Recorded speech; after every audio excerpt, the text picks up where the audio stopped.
We are back helping you once again through your fantasy football drafts. Now looking at the best ADP values for the final rounds 11 through 15. We're going to do that next.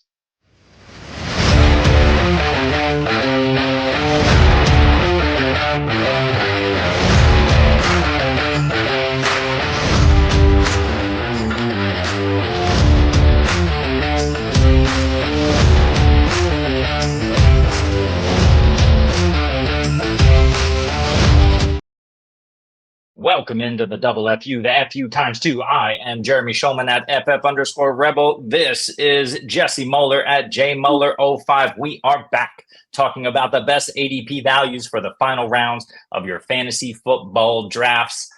Jesse, how's it going? Oh, it's a great day to be great, as they always say. We're talking about the late round dart throws. So these are not guys we expect to be the most fantasy viable options, but we expect them to give you a shot into being potentially fantasy viable for you. So we like the right round cross of these guys, and it's surprisingly a lot of wide receivers, which is a weird kind of like the opposite of how we normally approach this, right? But just looking at how the wide receivers are valued, and this more has to do with the depth of the wide receiver class. Like a lot of these guys can make a name for themselves. So I'm excited to dive into these late rounds. This is more for the degenerates. But hey, come and join us. Have a good time. What do you say? That's it. Absolutely love it. Listen, we talk about you don't win your draft in the first few rounds, but you can definitely lose it with picks that kind of go awry. In the middle and especially the late rounds, this is where you can win your draft. So if you just kind of dive in a little bit, check out, listen to what we're saying, take it or leave it. But, figure out for yourself who you're trying to target in these late rounds and go get the guys that you believe can have a massive jump and beat out their ADP by rounds and rounds and be a difference maker on your fantasy team. This is where you can win the draft. So hopefully we're going to help you win some drafts here today. So with that said, we're going to get into it. This is rounds 11 through 15. So presumably round 15 or maybe 16 is where your fantasy football draft will end. So these are those late round guys that you're going to grab and hopefully stash, and they'll make a difference. We are using Fantasy Pros Consensus ADP. They take it once again from 5 sources. It's ESPN, CBS, Sleeper, NFL.com, and RT Sports.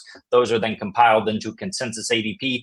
That's what we're using. That's what we're going to go through to discuss all of these rounds. So we're going to start in round 11 with number 121 overall, round 11. Here we go. I'm going to scroll down in this list and I will read you the names who are available by Consensus ADP in round 11. It starts with Jerome Ford, Brian Thomas Jr., the Baltimore Ravens defense, the Cowboys D, Justin Herbert, Dalton Schultz, the Jets D, Zack Charbonnet, Tyler Lockett, the Cleveland Browns D, of course, J.K. Dobbins, and Trevor Lawrence. We are not going to be talking about defenses and kickers if you know anything about me and Jesse. So, Jesse, who do you love in the 11th round? Yeah, I am the prototypical analyst that is like, punt, kickers, and defense till the end because it is incredibly hard to predict. And with kickers in particular, you don't really get an advantage from those guys because it's all pretty flat scoring. So that's why I always push them to the last one. So for me, there's 2 guys that really stand out. I'm going to talk about the wide receiver first. That's Brian Thomas Jr., the wide receiver for the Jacksonville Jaguars, who was a first-round pick, if we do not remember. And if you look at some of his counterparts, like Lad McConkey, Keon Coleman, some of these guys drafted in a similar range to him. They're going like 20, 25 picks ahead of them. And I cannot figure out why, except for either people really like the competition in Jacksonville, which seems weird to me because they were absolutely panned for giving Christian Kirk the massive deal they gave him. Yeah, so I think Jacksonville has a lot of decent pieces, but they don't have the prototypical alpha. Like I know Evan Ingram had a ton of targets last year, and he was kind of defaulted in targets. And if you look without Kirk, he had a massive spike in targets. So that kind of tells me that he's very dependent upon the situation. I'm expecting him to regress a little bit. And I just think Brian Thomas Jr. is one of the prototypical X wide receivers that can be in this range of the draft that could be number 1 for a team. Now, is he there yet? Is he complete? No.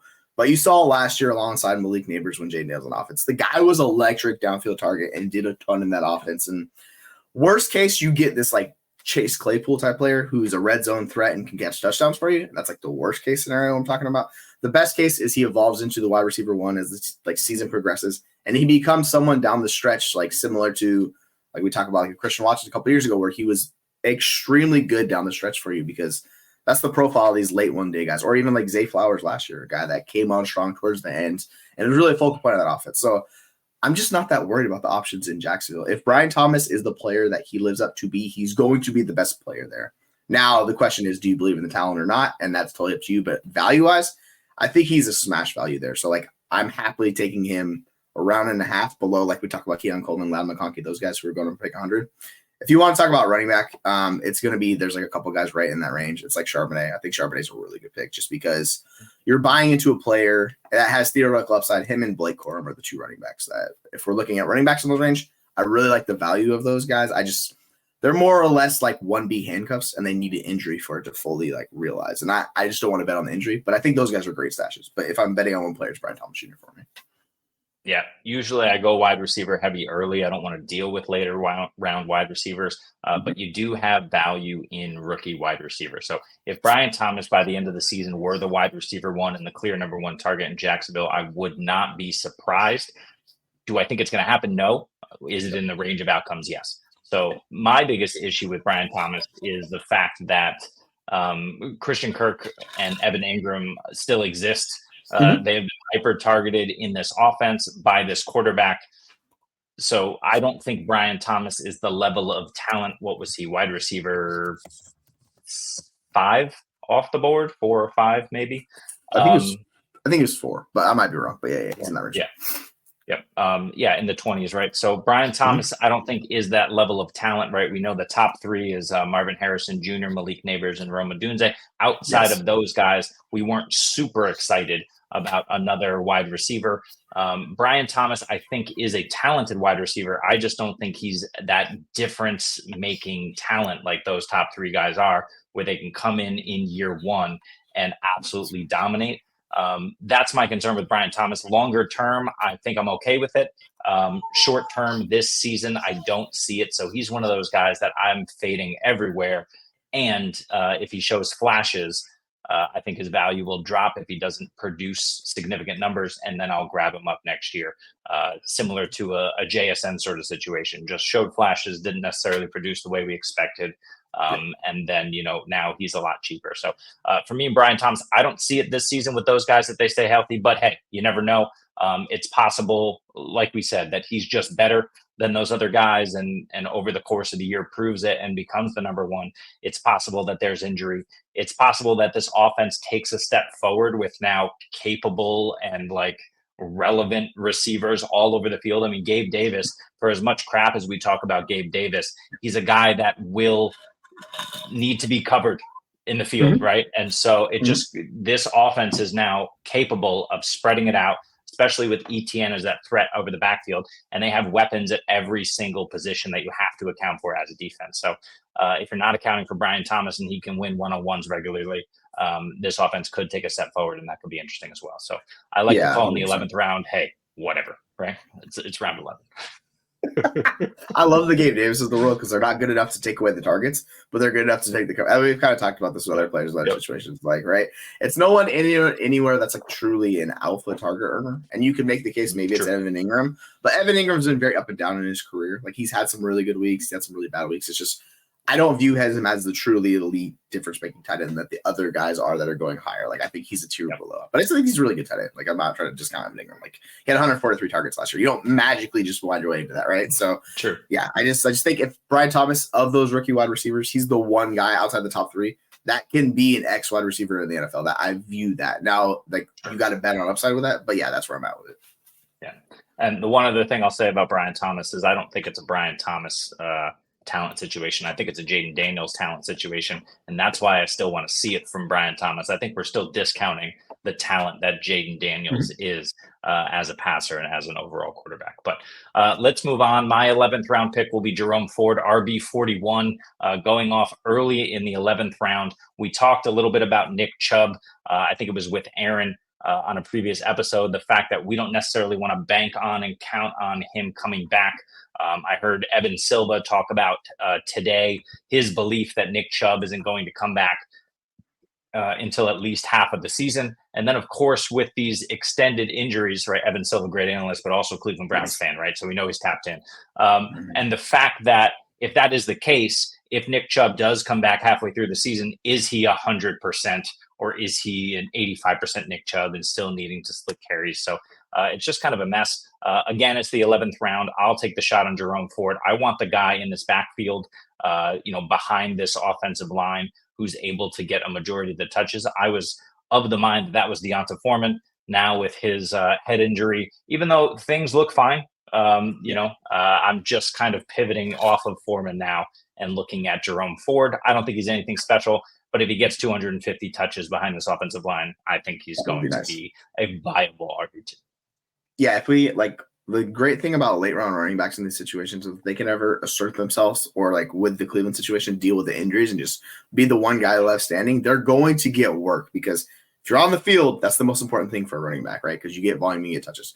Now, the interesting thing for Ford is he is going to be the pass catching back in that offense because it's not going to be Nick Chubb and it's certainly not going to be Dontayvion Foreman. I think Dontayvion Foreman's career high in targets is 17 in a season. It is ridiculously low, and he had a really bad profile on that. So I think there's a path where he's just this kind of a standalone flex-worthy guy for you, being the passing down back, the third down back in that offense. And if we talk about with Chubb and Foreman, those guys are dealing injuries, he's the capable rusher.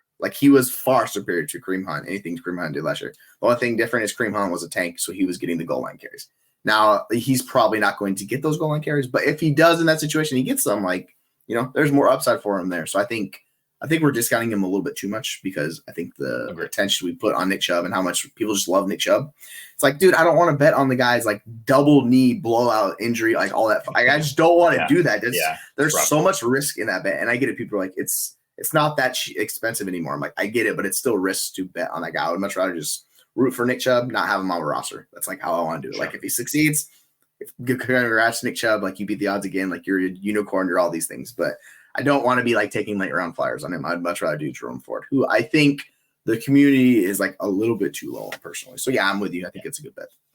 Yeah, two things. Number one, I think Nick Chubb, if he's able to come back in the second half of the season and be anything resembling his former self, he's potentially a league winner.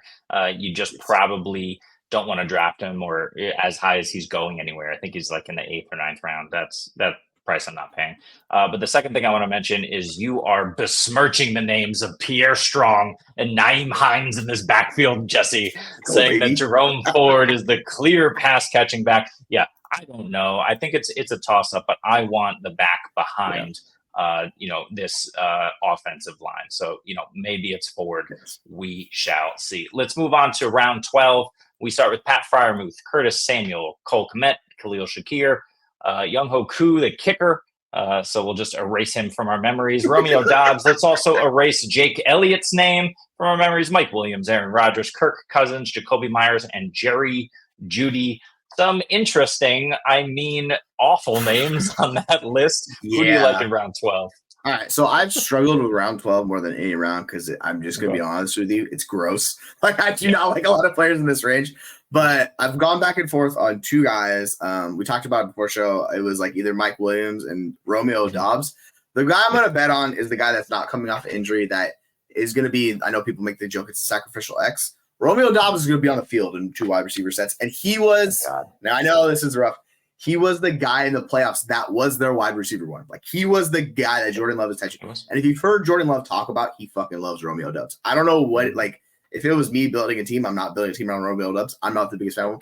But, I have to kind of put my bias aside when I'm looking at these round 12 selections and who I'm betting on a guy that's going to run a lot of routes, going to be involved in one of the better offenses in the NFL, connected to one of the better young quarterbacks. Now, if he's on field running snaps and he could give you 18, 20% target share, I think that's entirely possible with Romeo Doubs. Do I think he hits it?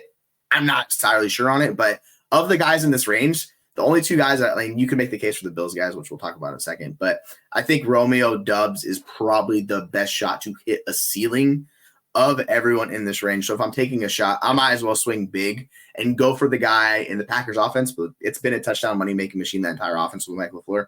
If they hit 40 touchdown passes, Romeo Doubs is going to catch a good amount of those. So I don't think he has the highest ceiling in the world, but I think his ceiling is a lot higher than most of the other guys in this range. So I'm just going to do the ugly thing, and I'm just going to bet on Romeo Doubs, the X wide receiver on that offense, because it was funny when Jordan Love was drawn up of his dream play, he put Romeo Doubs with all the wide receivers in the NFL at X. He put Romeo Doubs there. It's no. I'm putting Romeo Doubs next to Devontae Adams and stuff. And I was like, all right, man, this guy fucking loves Romeo Doubs. We're just going with it. It'll probably blow up in my face, but you know what? We're going to make the case for Romeo Doubs here. Look, Look, you know me, I'm buying heavily into the Tank Dell CJ Stroud connection narrative there. If Dobbs is Love's guy, I mean, go for it. I mean, he's so much cheaper. He's not going to Yes. produce what Tank Dell is able to produce, but Romeo Doubs does have that red zone upside. We saw it last year. He's a highly capable wide receiver, and lo and behold, Christian Watson is injured again. I mean, he came out and said it's not that serious, but they were looking at him for a while on the field in training camp. So Christian Watson stands. Have no fear. He's going to be okay. So he says. But yeah, Romeo Doubs, I think in this range is an interesting one for sure. Let's talk about my favorite guy. It's Curtis Samuel here at the 1202. Samuel, I just think he was brought in for a purpose, right?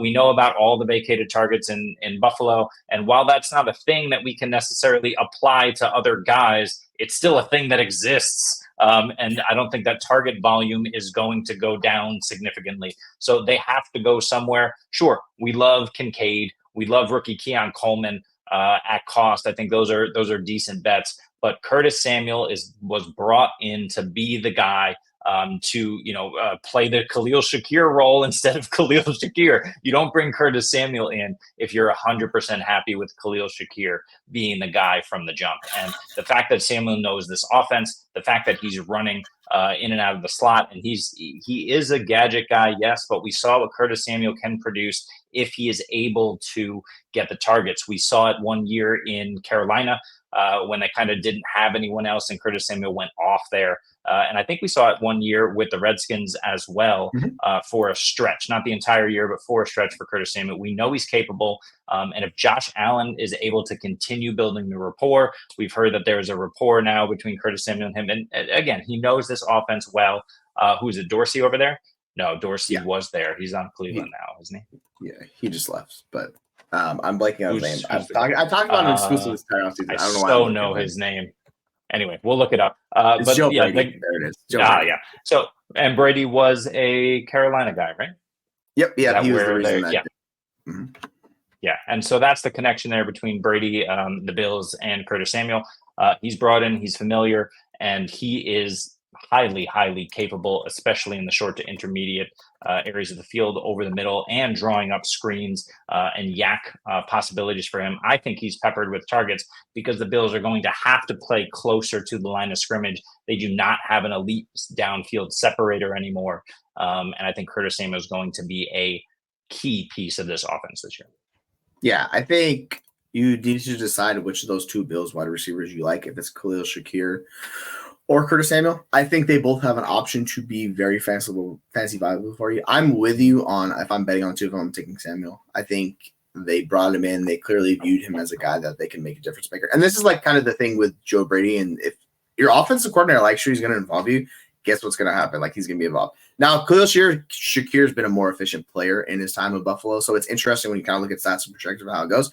But they kind of overlap with the same position they play. So this is the weirdest thing of when they brought in Samuel. I was like, how are they going to fit all these guys in? And then they drafted, Keon Coleman. I'm like, don't put Keon Coleman on X. Please don't fucking do it. And then they put Keon Coleman on X, and I'm like, son of a bitch. All right. So, it's going to be interesting to see. They're going to be overlap. They'll probably do a lot of slot flankers, and they'll swap between the two of them and kind of move them all around the field. I think it's interesting. I think you should just be betting on one of these guys in the Bills wide receiver room because Keon Coleman's a risky bet. If he doesn't hit one of these guys, besides Kincaid, besides Cook, like, we know they're going to be involved. So it's really deciding which of those two guys you like and attacking them. But I think we should very much be attacking the Bills offense because it's Josh Allen. It's pretty bereft of weapons right now. So someone's going to step forward. And I think they're both good players is also the thing too. So it's not like we're making a case for a bad player. I think we're making a case for two good players. Yeah, and they very well could cannibalize each other. But I think, it's kind of like this whole idea of ambiguous backfields. We have an ambiguous wide receiver room here in Buffalo. We know Josh Allen is probably going to be the QB1 or QB2 again this season. Yes. He needs to throw the ball to somebody, and whether it's Curtis Samuel at the 1202 or Khalil Shakir at the 1204, I don't think you can necessarily go wrong this late. Just don't pick the 1203 Cole Kmet, throw him out the window, and pick one of these guys instead. Let's move into the 13th round and talk a little bit about the guys there. I am struggling to do some math. Here we go. We're going to start with Matthew Stafford, Chuba Hubbard. Kymon Fairbairn, another kicker, and Evan McPherson, and a Kansas City defense. Why? Joshua Palmer, Tyler Algier, Steelers defense, Rico Dowdle, Ty Chandler, Brandon Cooks, and rounding it out with Marshawn Lloyd. This is round 13. Jesse, who do you like? Yeah, I don't know why this is all like the backup running back range, but it's like for some reason the community has decided round 13, that's where you're getting your backup running back. For me, it's Rico Dowdle. I'm taking the Cowboys offense. I want that guy. And we just got a report out of the Athletic that said Rico Dowdle is the most likely to get the most touches in that backfield. Oh, yeah. That's all the signal I need. They've already talked about it. McCarthy has said he's been good. It's just injuries have slowed him down. So if he stays healthy, and with Zeke, like I know the meme was pretty funny when he got hit in the nuts when he was doing the running drill, just bent over like an old man. It was like, that's really just good. But overall, I think Dowdle has the upside that Zeke doesn't anymore. Like Zeke's a decent pass catcher, and he saw 50+ catches which is the craziest out of all time with the Patriots last season. But I think Dowdle could be the more efficient back in that offense to give you a little bit more explosive ability that Zeke really doesn't have anymore. So if we're talking about a guy that could be the potential running back one for the Cowboys, which is going to be one of the better offenses in the NFL, and his only competition is Zeke, like Deuce Vaughn, a guy that's like my size, and it's a couple other guys. Like it's rough. So yeah, I'll happily smash Rico Dowdle on the 13th and hope it works out because if he's on the field getting those touches, man, it's going to be viable. I know we were disappointed in Tony Pollard last year, but he still top 20 back. He was fine. It's just he didn't live up to the ADP. Now we're talking about the potential wide running back one in the 13th round for the Cowboys. Like that's too far. Like that's really cheap. So yeah, I'm hammering that bet. Yeah, 100%. I have so much Rico Dowdle. It is insane. Look, it's definitely not Zeke. Zeke will eat in, right? So there's no way that Rico Dowdle becomes an RB1 unless there's just catastrophic injury everywhere else. But he's going to be the 1B at worst in this backfield, and very likely to be the 1A. We saw his pass catching chops in a camp highlight video that came out the other day where he high pointed the ball in the back of the end zone and got his feet down over a DB. I mean, you love to see that from a running back, right? So Rico Dowdle is just the guy that I'm betting on. He's super cheap here. And, he's in a great offense and has the path to a significant amount of touches. If Rico Dowdle ends up with 220 touches with everybody healthy this season, I wouldn't necessarily be surprised, right? He could be a top 15 target earner at the running back position relatively easily, even if everybody's healthy. I'm not sure that that's completely within Zeke's bag, although check down king Mac Jones was thrown into anyone and everyone in the Patriots backfield last year. But yeah, I think if the Cowboys are smart, Rico Dowdle will see the field more often than Zeke, but we'll see how that goes. I like a lot of guys in this range here. Ty Chandler is a guy that I have a ton of as well.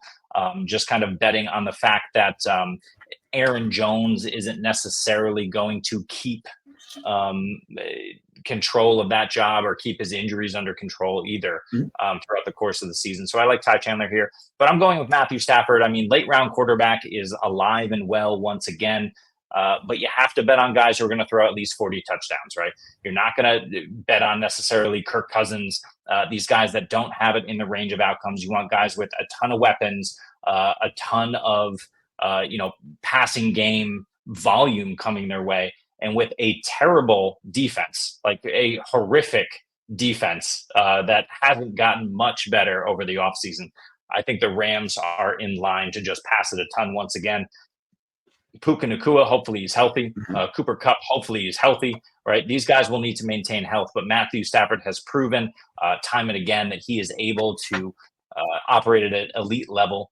40 touchdowns, well within the range of outcomes for him. I'm taking him well over, like I said, the Kirk Cousins of the world, Aaron Rodgers. I don't want anything to do with Aaron Rodgers. I don't think there's any chance that old man hits 40 touchdowns because it's Garrett Wilson and nobody else, right? And they're going to run the crap out of the ball and they have a great defense. This is not Matthew Stafford's situation. Bad defense, great weapons. You have Kyron Williams and Blake Corum, so we could see a return to a more balanced running game here. It's certainly possible, but both those guys can catch as well. So I like that for Matthew Stafford. You brought in Colby Parkinson. Tyler Higbee will be back at some point. And we love Demarcus Robinson. The Rams love Jordan Whittington for some reason. but we know that Yes. Sean McVay can scheme up these guys in the passing game. So Matthew Stafford is the bet for me here. I can push QB deep and late. Matt Stafford or even Geno Smith, he's free at this point in like round 17. 100%. Either of those guys I'd bet on to hit 40 touchdowns this year. Yeah, I really like the bet on Stafford. He's due for some positive regression from touchdowns because the running backs were feeding off of touchdowns last year. Like it's really just somehow touchdown variance goes. So Stafford was really unlucky. He was like a top 5 PFF passing grade quarterback in the league last year. And if you watched him play, dude, he was fucking lights out. He was on another level. I was like, this guy is leading this offense. So yeah, I'm with you. I think he's a really good bet. If you want to punt quarterback and like you just get all the skill position players and they're like, oh, I'll take a Kirk Cousins who goes a little, I think he goes around ahead of him. But you go Kirk Cousins, you go Matthew Stafford or Geno Smith in this range. I like all 3 of those bets. And it was only a couple years ago we saw Stafford hit 40 touchdowns with the Rams offense. We saw that happen. Like he's done that before. Now, like they have the offense set up. Like supposedly Cooper Kupp is in the best shape of his life. I'm not necessarily betting on Cooper Kupp to be the wide receiver one again, but I'll take a healthy Cooper Kupp. Like that's good for that offense, right? And then if like I know we talked about Demarcus Robinson a bunch, like he's been kind of a hot topic as like a wide receiver 3, or the rookie we just talked about winning in. Like those 2 guys, like coming in and helping out that offense, that only helps Stafford. It gives him more targets, more guys to be viable. And you give him another running back, so in case Kyron Williams goes down, Blake Corum could fill in for him. So overall, like this offense, it would not surprise me to see them finish top 5 in the NFL in like a numerous amount of categories. I think they're really good. Now, Jamie, you did say you missed a lot, so if you want to just go back, check live video or video again. But yeah, Deshaun Watson, man, like this is just, I understand, like if you want to draft him for fantasy, he's been really bad, but he scores fantasy points. So this is the thing you have to accept with Deshaun Watson. This is probably the last year, like he gets that opportunity. Like there's no unquestioned ability to be like anybody to push him for competition. If he struggles like he did last year, Cleveland's going to be like, all right, we're done with you. But like they are tied into that contract. They can't really get out of him. So I don't know how they get out of that, but it's just, for fantasy points, like it would not shock me if Deshaun Watson outscores either of these guys, like just because of how he scores fantasy points, right? Like last year, he was not terrible for fantasy production. So if you want to go Watson, you could do that. But man, it's hard to bet on a guy I haven't seen been good quarterback in basically 4 years. This is the whole thing with Deshaun Watson. So personally, like from an overarching strategy with Watson, I think like you could bet on him. Like you just don't watch the games. He'll give you fantasy points. But like if I'm trying to chase that upside, I don't know if Deshaun Watson offers it anymore. That's the biggest question mark I have. So, but if you want to take him in around 13, like I have nothing against that. That's fine if you still believe in him because people are still holding on that Houston Deshaun Watson. I'm like, that's not the same guy I've seen. I don't know what's going on, but I have that fear he's cooked. Like that's my fear. I hear that it's not the same position, but this was the fear with Calvin Ridley last season. The difference was Calvin Ridley did not have an injury. He was simply, he had been recovered and he was just kicked out of the game for gambling. He was able to have a full season because he was traded to Jacksonville. He had practically a full season before he stepped on the field to build that rapport. He was reinstated. So, and he came back and he looked good. I mean, he didn't live up to our expectations, but he was the wide receiver 17 last season. Calvin Ridley was, so he came back. Deshaun Watson is not Calvin Ridley. It's not the same situation. He's been dealing with injury. We've seen him on the field in the last couple of years. He has looked terrible every single time. He has delivered the ball here and there, but there's no consistency behind what he's doing. He'll have a rep or two that look phenomenal, like old Deshaun Watson, and then the next play will be absolute current Russell Wilson. It'll be absolute garbage. So you just need to be really careful with Deshaun Watson. Certainly that kind of downside of Watson is baked into his price. He's going in the first round of the first pick of round 14 at the moment. That said, I'm not taking the bet. I want a guy who's going to be able to do it. So again, Stafford, Geno, yes. Deshaun Watson for me, no. Yeah, so Jamie's also talking about Hunter Henry. He's basically free in drafts. Like he's going in redraft from Fantasy Pros ADP. He's going like pick 189.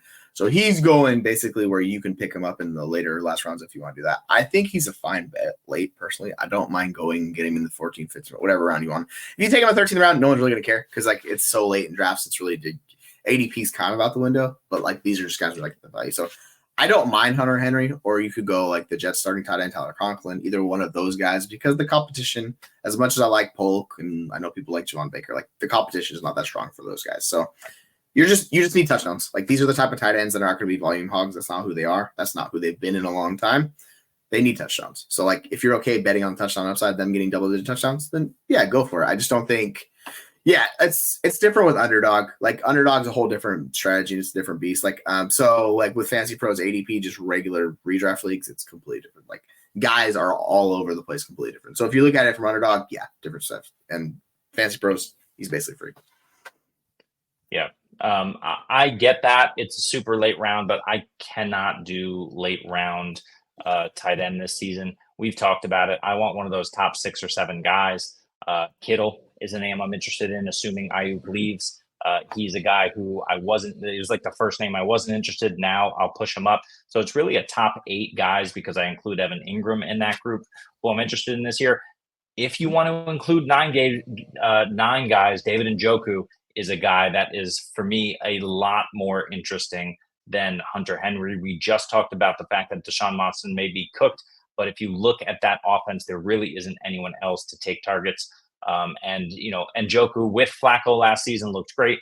It was with Flacco. He was leaning on him heavily, but Njoku proved that he can get open. If Watson has anything left, I'll take the bet on Njoku well over Hunter Henry because it's Jacoby Brissett and it's a terrible offense and they're going to run a ton. So, yeah, I'm just not a big fan of Hunter Henry at all this season. I think when we talk about offenses to target, I want to target the Green Bay Packers. If I'm doing a late round target on a tight end, like that's because this is like tight end 18, 19, 20, past that, like the shade of conquers of the world. Like I like betting on the Packers tight end situation. I don't care if it's Kraft. I don't care if you view the other guys who's I actually like.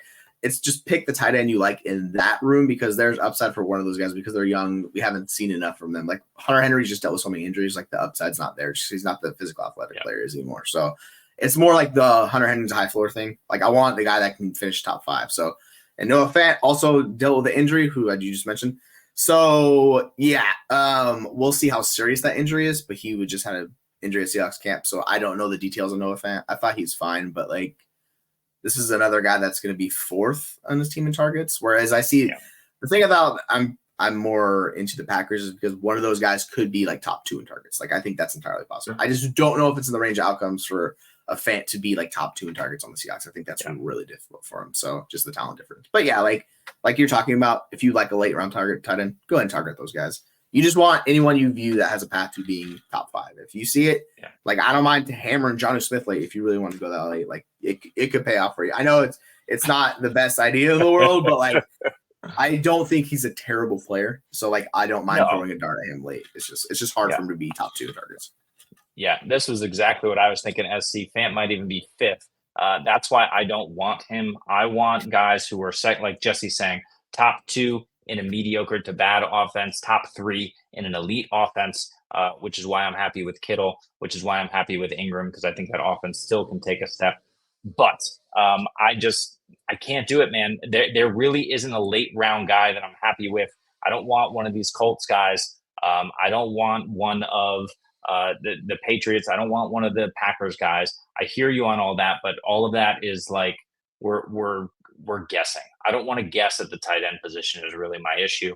I want to make sure that I have a locked in guy. And there's so many guys. Like I said, there's 8, 9 if you count Njoku that you can rely on, who can be your every week starter at tight end. And if they're healthy, it's going to be awesome. And some of them are massive values. Mark Andrews, who we talked about in the 5th round. 100%. Are you kidding me? Like, come on. Yeah. There's some massive values at tight end. Just go get the earlier guys for me.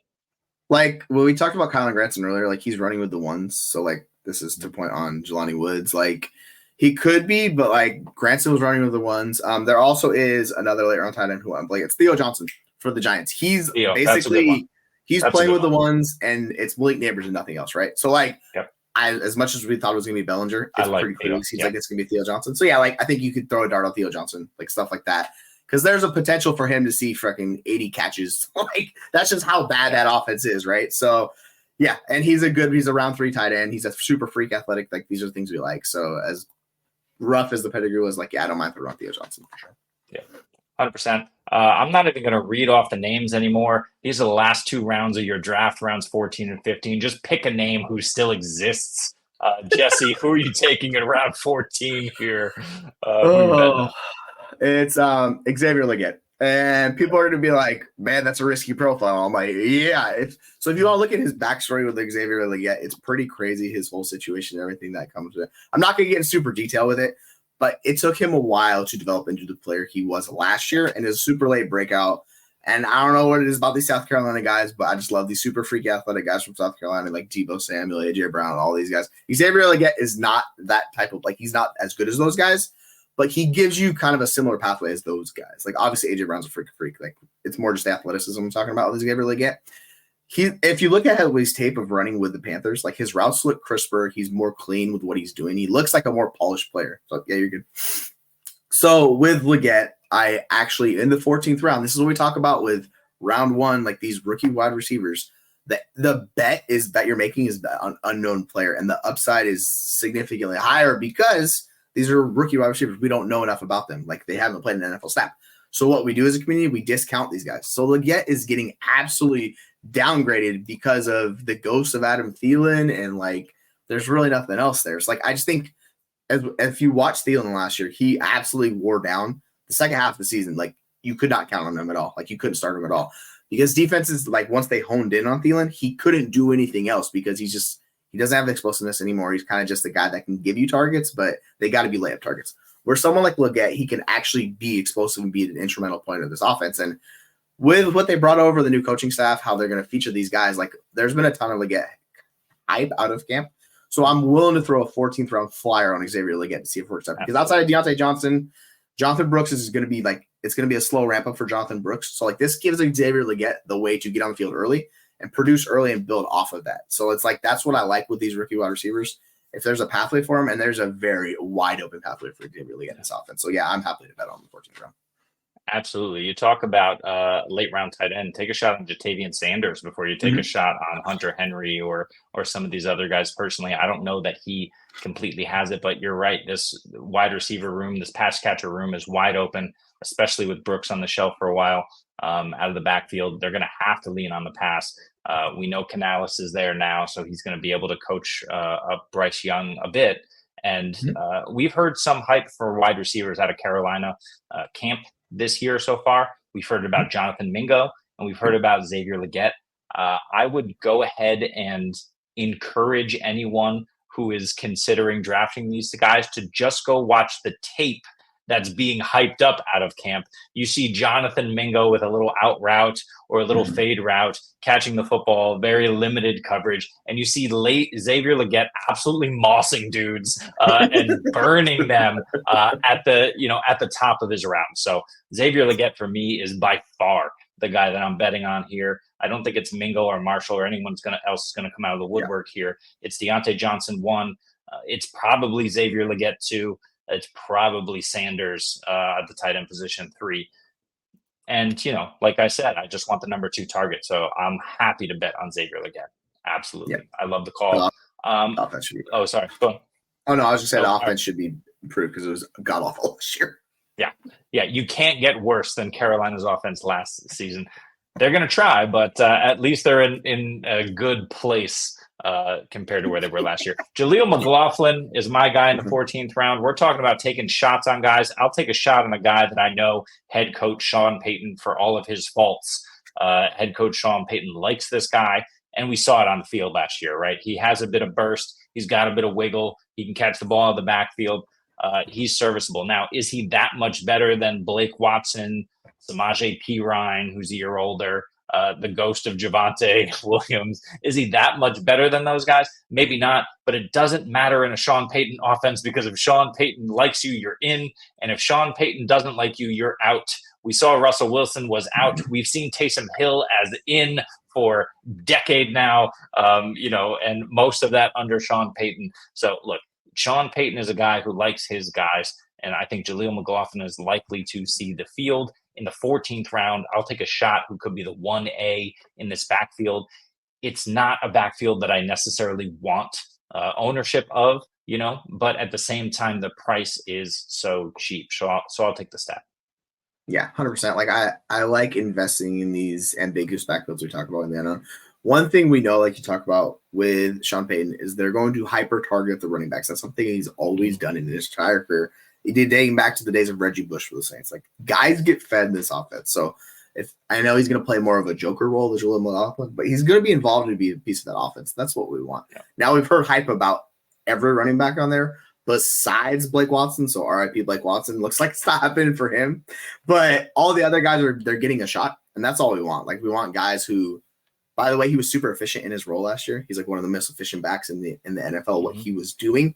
So you already have a small sample size of a guy being good. And then it's, can he take that small sample size, increase the role that he had? Because like, can he play that Darren Sproles role in the offense, or like one of those guys, right? Where he was a kind of a jack of all trades doing all these things, where he had some, like he had over 1,000 all-purpose yards a couple of seasons. Like he was a good player. So if he could do that for you, yeah, like in the 14th round, like why the heck not? Like basically the question is asking is like, why not Jaleel McLaughlin? Because I get it. Like there's uncertainty in that wide receiver room, and that's the way of putting it nice. Like the wide receiver room is just not that good, to tell you the truth. So they're going to feature these running backs, and they're going to feature them. So yeah, like I'm all aboard Jaleel McLaughlin. Let's go, baby. Yep. And you notice I didn't mention Audric Estime. Moving on, we're going to move on to the 15th round and talk about whoever is left on the board. Jesse, who is the guy that you were taking in the last round of your fantasy draft? We were talking about the Packers wide receiver room earlier. It's Dontayvion Wicks. I'm targeting this Packers wide receiver room. I also know Dontayvion Wicks is just like much better than a fifth round wide receiver. I know he's better than like what you traditionally get out of those guys. And you might say it's a risky bet, but the thing is like he was good last year at what he was doing. So this is like, I'm kind of disregarding what he was as a profile coming out, because clearly one of two things happened. Either the NFL undervalued the player and they just missed him, or he just outperformed what his expectation was. And I think he clearly across the board, and anyone who's followed Matt Harmon, or basically there's been like, it feels like 1,000+ fantasy analysts who've been hyping up Dontayvion Wicks, where everyone's like, yeah, it's Dontayvion Wicks season. Because like the metrics and everything look good for him. He was a guy who was efficient. He came on late in the season, showed out. And that's like with these fifth round wide receivers, a lot of time they just need a role. And then if they can build on that role, and that's exactly what Dontayvion Wicks did. Now, I know I was talking earlier where I was like kind of unsure hyping up Romeo Doubs. Like what I'm doing is I'm just targeting this wide receiver room, and I kind of want to take a couple shots to see if I can find a guy that's going to be the alpha. I think more than likely it's Jaden Reed. I think he is the best player in that group. I love Christian Watson, but the guy can't stay healthy, so I don't want to keep betting on a guy that just can't stay healthy. Like it's just unfortunate. Like we saw last year, Wicks towards the end of the year, he was good. So like I'm going to take a shot on Wicks. And see if it works out, because this is the 15th round of draft. If it doesn't work out, you can always cut him. Like it's not going to kill you, right? Cost wise. No so problem. yeah, that's right. You want me to take over for a minute there? Yeah, if you want to talk about Wicks. Yeah. So Dontayvion Wicks, the one thing that we know is that he's being hyped up all offseason. The comparisons as well to Devontae Adams, that's a massive one. So you really just need to kind of listen and discern what is coach speak versus what is real. We saw Dontayvion Wicks have a limited role last season. He looked great. He looks like he stacks up with these other wide receivers. I agree with Jesse that it's likely Jaden Reed. Romeo Doubs is a good bet. People love Christian Watson. I think that's fine as well. Dontayvion Wicks is that other wide receiver. I just want all the pieces. And in this case, I want the cheapest piece, and that's Wicks. So I love the bet in the last round of your draft. You're going to hold him for a month, and see what happens. Maybe there's injury. Maybe he just absolutely outperforms Dobbs and he's the number 3 right out of the gate. I think he's probably also a better bet than those tight ends as well to receive volume in the passing game. So for me, I love Wicks, and he's the cheapest, right? Yeah. He's the last run. So it's like, why not take the late shot on him last and see if it works out? Because it's like, we have a small sample size, similar like with Jaleel Mclaughlin. It's kind of the same thing. We're hoping they grow that role they had last year. They build on it and they keep the efficiency. So yeah, like these are two guys I like to target. So yeah, I'm all aboard it. Absolutely. The last guy we need to talk about is Rashid Shaheed. He is far too cheap. Again, we're not talking about the greatest offense. It's a terrible offensive line. As a result, it's a terrible quarterback. It's a terrible head coach. They brought in Clint Kubiak. Hopefully he's not a terrible OC. We won't know until we see how he interacts, but it's just such a horrible situation in New Orleans. And we also want to bet on Chris Olave. But Rashid Shaheed is an absolute monster. And again, we're talking about small samples, but it's not nearly as small a sample as some of these other guys like Wicks. He was out there He commanded targets at times. He's able to get open. He showed his shiftiness off. I think Click Kubiak, if he's, at least can produce the way that he's offenses, the way that he has kind of put them together in the past, he's going to see the talent of Shaheed.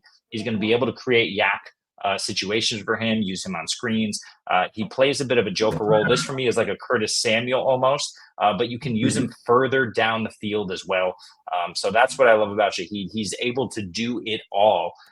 And opposite Chris Olave, if they could just find someone in the middle of the field, like one of these tight ends, or figure out something, I think you have the opportunity to mix and match these guys. You can put them on the outside. You can put them in the slot. You can put them in the backfield. And it's the potential for these guys to go off. The problem is you got Taysom Hill in there mucking everything up. But I think, if Rashid Shaheed stays healthy and he's going to stay on the field, I'm not worried about A.T. Perry or Bub Means or Mason Tipton or whoever else, whatever other name you've never heard of, you automatically want to throw in to the fray. It's Rashid Shaheed. Right now, he's free in drafts.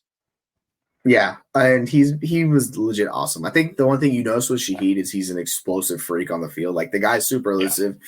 He was near the league leaders in yards after catch. Oh yeah, by the way, he's like an all-pro returner. Like, he's the guy that was undrafted, and this is the guy NFL clearly just missed. Like, you see the talent. When you see him play, you're like, this guy's good. Like, you watch him, you're like, this guy does stuff differently. So I don't know how he went undrafted, but sometimes it just happened. NFL, so every once in a while they miss.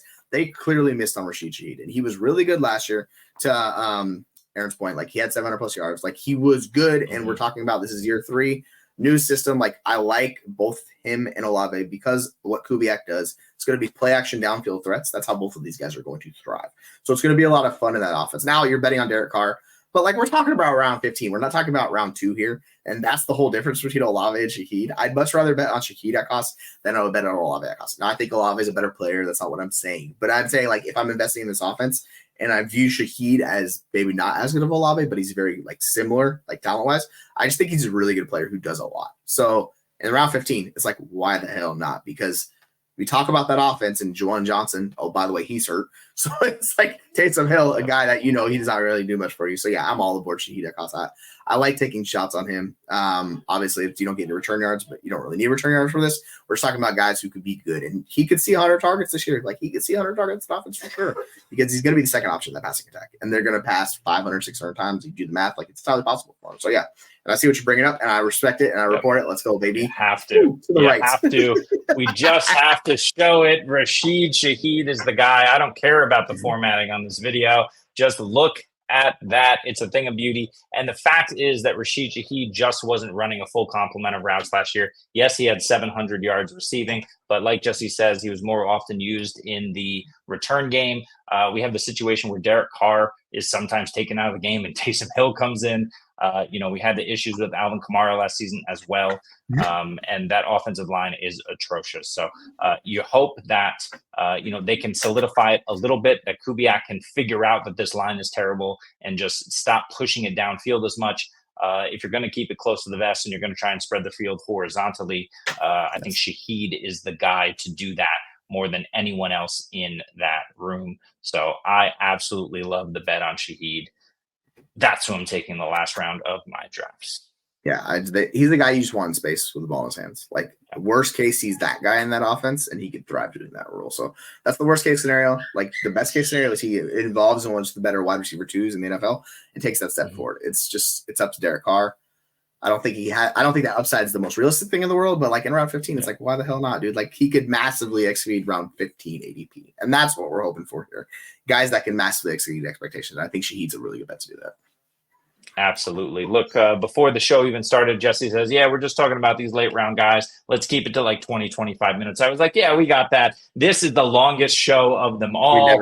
We are incapable, Jesse, of having a show run under 30 minutes with the two of us on here.